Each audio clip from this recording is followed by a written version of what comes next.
And lastly, I want to state that I am not sorry to every hater outside there. I am not sorry.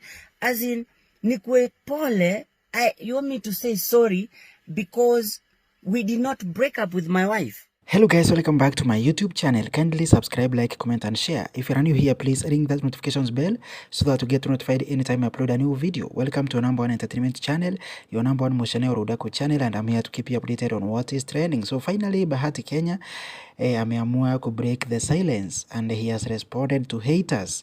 Listen to what Bahati Kenya is saying. And lastly, I want to state that I am not sorry to every hater outside there. I am not sorry. As in, nikwe pole, you want me to say sorry because we did not break up with my wife. Are you crazy?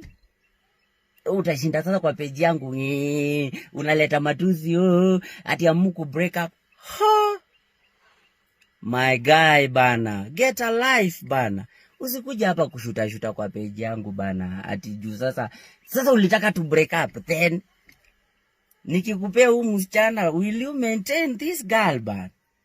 Yeah, do you know how expensive she is bana? Please get a life and get out of my page bana. Kuna watu wanasema, you did all that for trending.